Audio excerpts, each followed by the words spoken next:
후. 안녕하세요. 짠타크의 진심인 크댕 부부의 로댕입니다. 저희는 결혼한 지 1년이 된 신혼부부입니다. 결혼하면서 가계부를 쓰기 시작했는데요. 그동안 정말 열심히 돈을 모았습니다. 과연 크댕 부부는 1년간 저축으로 얼마를 모았을까요? 약 4,800만원을 모았더라고요. 오늘은 저희가 1년 동안 어떻게 4,800만원을 모을 수 있었는지 말씀드리겠습니다. 고정비 위주로 아껴보세요. 고정비는 정해진 주기마다 발생하는 비용입니다. 대표적인 예로 월세가 있습니다. 월세는 매월 정해진 날짜에 동일한 금액이 지출됩니다. 이번 달에 월세로 50만원이 지출되었다면 다음 달에도 같은 금액이 같은 날 지출됩니다. 즉, 고정비는 정해진 지출이 꾸준하게 발생하게 됩니다. 물론 전기나 가스 비용처럼 계절이나 특정 시기에 따라 편차가 발생하는 고정비도 있습니다. 이런 비용들은 신경을 기울이고 절약하는 습관을 들인다면 월별로 발생하는 지출의 편차가 크지 않게 관리할 수 있습니다. 결국 고정비는 그 규모가 일정합니다. 고정비의 이러한 특성을 활용해서 비용을 줄이면 됩니다.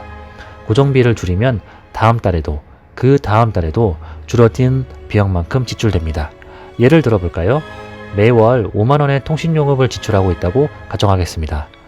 알뜰폰 요금제를 찾아보니 문자나 데이터 사용량 등 동일한 조건이지만 2만원이 낮은 상품을 찾았습니다. 이 요금제를 사용하면 월 5만원 지출되던 비용을 3만원으로 줄여서 2만원을 아낄 수 있습니다.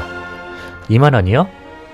글쎄 별로 아끼지 못하는 것 같은데 라고 생각하시겠지만 1년이면 24만원을 아낄 수 있습니다. 통신비만 예로 들었지만 여러분의 고정비 중에서 줄일 수 있는 부분들을 찾아보면 생각보다 많은 부분들을 줄일 수 있다는 것을 발견하실 겁니다. 대표적으로 통신비와 보험료, 각종 구독 비용 등을 점검해 보세요. 생각보다 높은 비용이 고정적으로 지출되고 있다면 지금 당장 비용을 줄여봅시다. 잘 이용하지 않는 구독 서비스는 취소해 버리세요. 고정비를 한번 확 낮추는 것이 가장 효과가 좋겠죠. 그렇지만 말이 쉽지 실제로 고정비를 낮추는 것은 정말 어렵다는 거 잘 알고 있습니다. 고정비는 우리의 삶의 질과 연관되어 있는 부분이 많습니다. 그래서 고정비를 점진적으로 줄여나가는 방법도 추천합니다. 조금씩 줄여나가면서 줄어든 고정비에 나의 삶을 적응시켜 보는 것입니다. 고정비는 그렇다 쳐도 변동비는 어떻게 줄일 수 있을까요? 변동비는 수시로 지출되는 비용이므로 통제가 안 되는 부분이 많습니다. 친한 친구가 결혼한다는데 축의금을 내지 않을 수 없죠. 여러분이 갑자기 아픈데 병원을 가지 않을 수 없습니다. 그리고 먹고 살기 위해서 적어도 식비는 매번 지출되어야 합니다.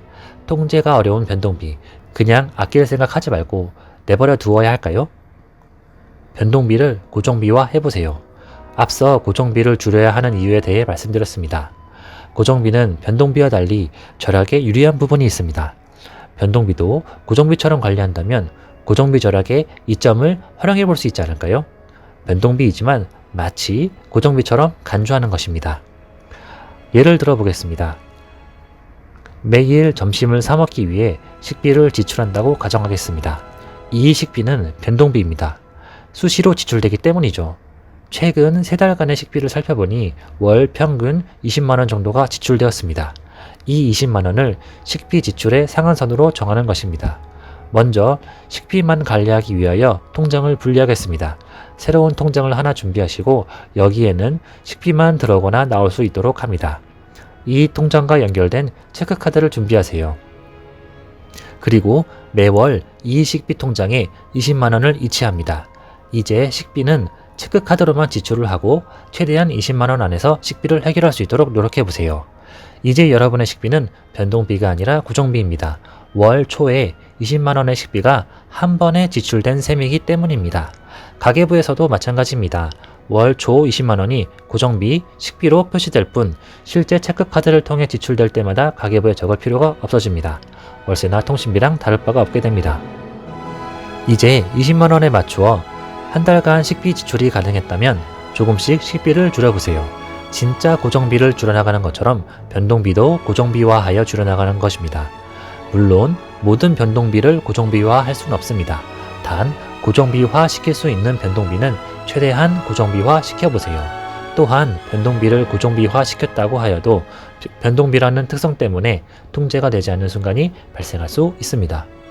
식비를 20만 원만 지출하기로 했는데 이번 달이 다 가기 전에 20만 원을 다 써버린 경우입니다. 그런 경우 추가적으로 식비 통장에 필요한 금액을 이체한 후 가계부에 이체한 금액만큼 고정비 식비로 적어주면 됩니다. 단, 이런 상황이 자주 발생하면 변동비를 고정비화한 의미가 없어지니 최대한 정해놓은 금액 안에서 사용해 보세요. 그 부분은 이렇게 아꼈습니다. 첫 번째, 고정비 위주로 절약하였습니다. 두 번째, 변동비는 고정비화하여 아꼈습니다. 여러분도 고정비를 줄여나가 보세요. 처음은 쉽지 않지만 서서히 줄여나가다 보면 적응하게 되고 생각보다 많은 돈을 절약할 수 있을 겁니다. 말씀드린 식비 20만 원의 예시는 실제 저희 부부의 사례입니다. 저희 부부는 각자 매월 용돈 20만 원으로 생활하고 있습니다. 정말 빠듯한 금액입니다. 여기에는 식비만 포함된 것이 아니라 꾸민비와 여가비 일체가 포함되어 있습니다. 그래서 저희 부부는 총 40만 원 안에서 생활하기 위해 블로그 체험단을 적극 활용하고 회사에서 먹을 점심도 도시락을 싸가고 있습니다. 통신비도 알뜰폰 요금제를 사용하여 점점 줄여나갔습니다. 그 결과 지금은 빵원 요금제를 사용하고 있어 통신비가 지출되고 있지 않습니다. 여러분도 활용 가능한 다양한 방법들을 검토해보세요. 생각보다 아끼고 절약할 수 있는 방법들이 많습니다. 이런 방법들이 쌓여서 고정비를 줄일 수 있게 됩니다. 지금까지 크댕부부의 로댕이었습니다.